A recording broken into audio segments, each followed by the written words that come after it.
Good morning, everybody. Uh, Today's just not an awesome day. I mean, it's an awesome day to be alive, right? It's raining. But besides the doom and gloom, I wanted to share.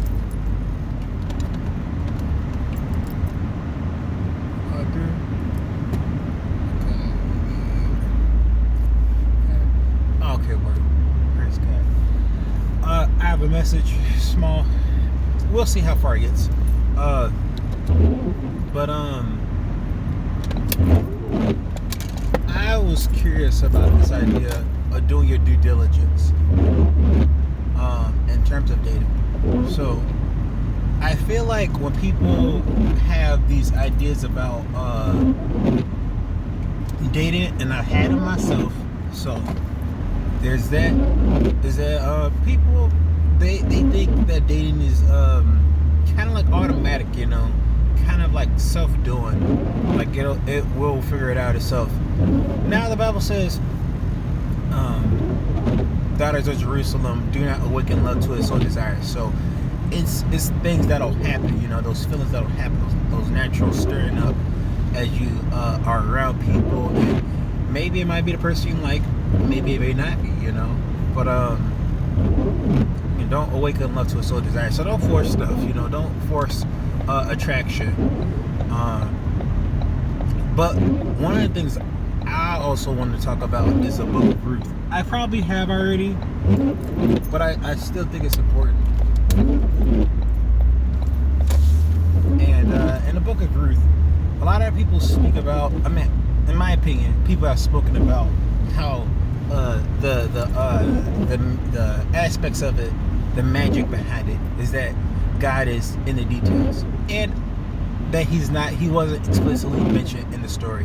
Sorry, it's white person. I think there is a benefit to that too, but I think also the benefit is the character of the people of God.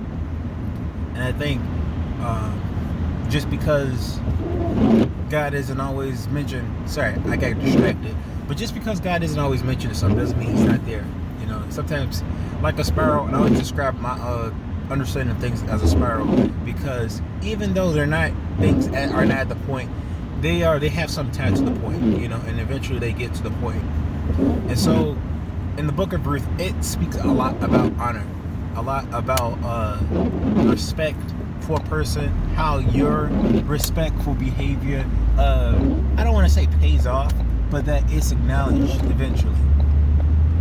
And that despite Ruth looking for this older man, Boaz, eventually, because at first I think what happened, like a lot of the patriarchs died in her family line. She ended up, she didn't really have a lot of options, so she was going to return back to her home country. And she told her daughters to, cut your losses and find another man to be with.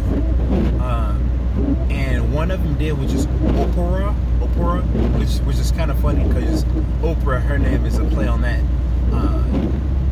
As far as I can understand, it sounds like it. And then you have another person. I think it was Naomi, and with her story, she says she won't leave and stuff like that. She'll go with him, and that she will latch herself to that identity, that she's going to share her mother's identity. So your guy will be my guy and stuff like that. And so they return, and again, I feel like I've mentioned this already, but when Ruth meets Boaz, she's cared for her and her mother. She's not doing this solely as a selfish ambition. She knew this guy. I mean, from what I can understand, I don't think she knew him initially, but she grabbed from his the ends of the corn, and prior she asked them, she said, like, I beg of you to allow me to get some of these extra things. And the dude, Boaz, being Boaz, he was very generous, and he had plenty. He was a generous person, very generous with his wealth. So he says, yeah, of course, definitely. servants, slaves, whatever you want to call them. I'm not gonna have them not bother you either, you know, because I guess they were gonna reap everything, and you know, maybe she could have been mistaken as a slave, or I'm sorry, mistaken as a thief. I just don't know that historically. Maybe someone does. I just haven't done the hermeneutics for that, or learned the historical context for it. But yeah. So Boaz shows her honor and saying that he's understood her reputation for taking care of her family, you know. And this is prior to all the crazy stuff that has happened, you know. No. This is after all the crazy stuff has happened. So he recognizes her for her behavior as being a respectable woman, a respectable and hard-working woman. She has eventually to be on his be a part of his handmaidens. You know, now I don't know. I haven't seen what I've heard about. Side note, Handmaidens Tale. I've heard about it, haven't watched it. Heard that it was real wild. You know, they treat these handmaidens like they're slaves and just things and subhuman. And it was just blown away because I heard it from somebody else. I was blown away, like, wow, this is insane. Yeah. So watch that.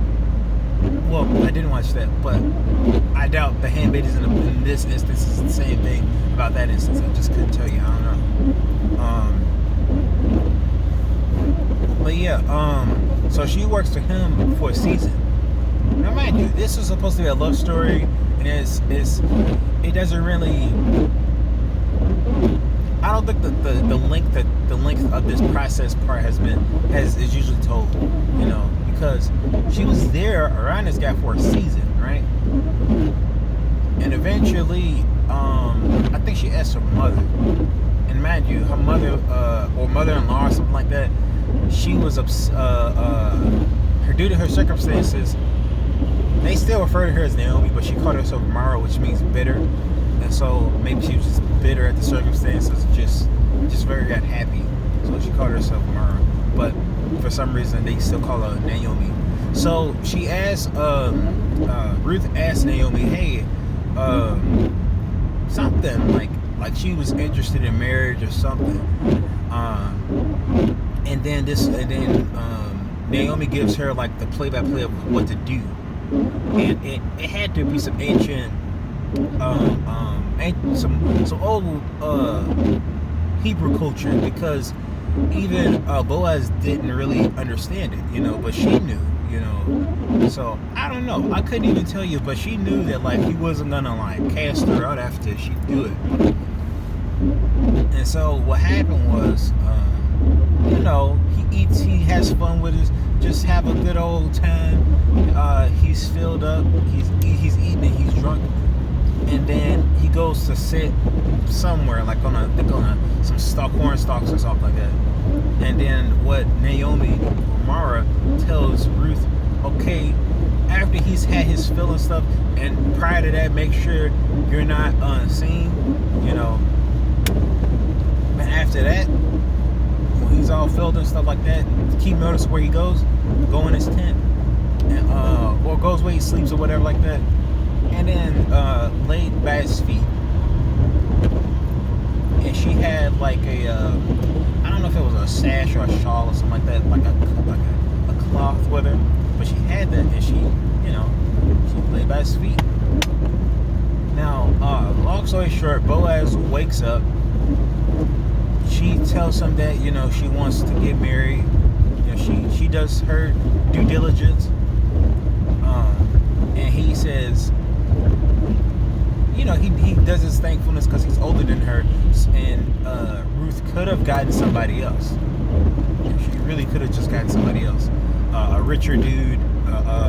Well, she could have gotten a younger dude who could have been rich or poor, you know, but he was an older gentleman, so he praised God for it.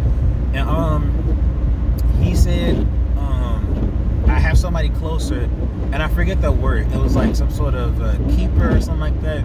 I would say think of your brother's keeper, but it's like to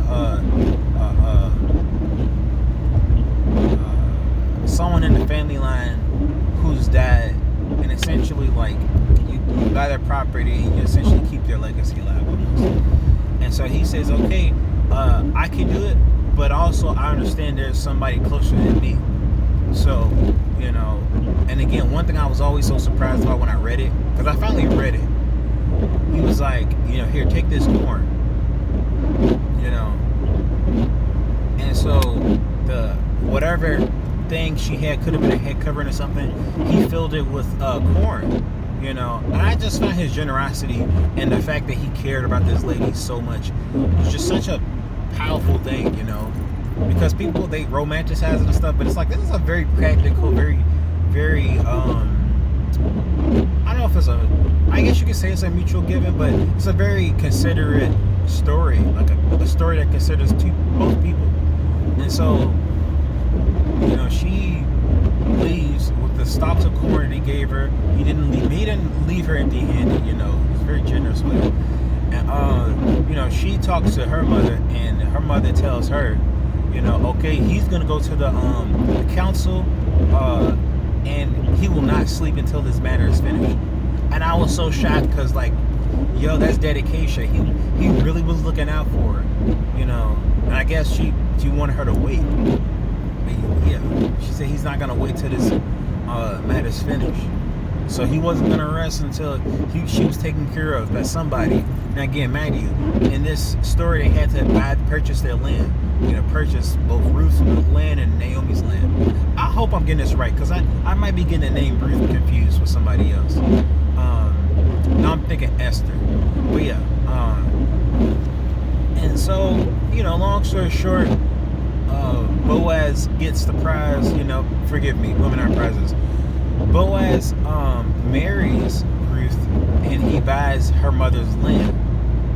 You know, and it was due to another dude just not wanting to do it, and essentially tarnish his inheritance. You know, because, you know, one of them was a Moabite, and, you know, they have.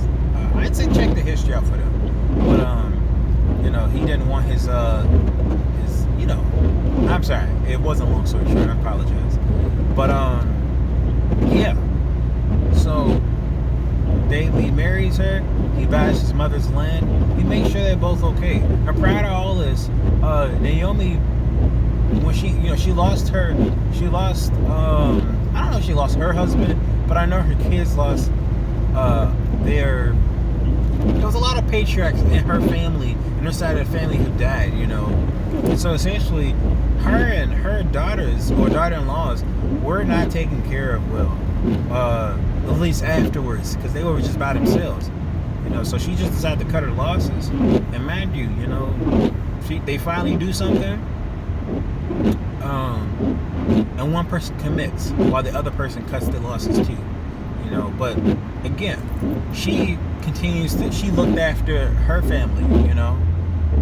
She looked after these people for a long time, you know, even when all this craziness happened, and she didn't want to be a burden to her family, so she's like, hey, go ahead and find somebody else, you know. I don't have anything for you guys, you know. And it was only by, like, Ruth's commitment to Naomi that she even, you know, that eventually, and she obeyed her mother, and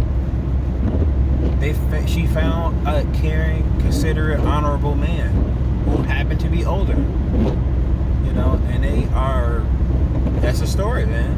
You know, they did their due diligence. It's not about, you know, this weird kind of authority, priestly type deal that seems to be like, okay, step up here, come up here, you know. It's a humble position, like Jesus would say. He said, don't step up at a higher position to be humble. Step at a lower position so that, you know, eventually people see your good works and stuff like that, and they will elevate you to a higher position. And that humility of saying, you know, I will go where I'm placed, you know. And, you know, you might be good, but sometimes you gotta wait till you're elevated. And, you know, admit that the things you just don't know. And I found that to be pretty cool, because she committed, even though her mother had nothing. So, and she had, you know, a good reputation. Excuse me. She had a good reputation. So given that she had a good reputation with the family, the outside of family, it's safe for me to say that her reputation definitely took her far. Her reputation eventually did pay her back, but that's not. I don't think she did it because she knew that her reputation would count for something. But she was just merely serving, merely being honorable, merely doing her due diligence in the position that she was in. And Boaz did the exact same thing. Was an honorable person, did his due diligence, and played the position he was in. And they eventually found each other. She stayed around, as handmaidens, and he gave her mercy by allowing her to have the cornstarch, make the tips of the corn, and he gave her even extra. And so, it was just a generous story of he sees the heart, and then she sees his heart, because she could have went for some younger dudes apparently, and it's not like the old story of what was it, Rachel and Isaac or something like that, where he was looking for one daughter and he didn't get the jeez, I need some new ones. Okay. Wow, can we stop? But it just made me think about that, so there we go. Hold on.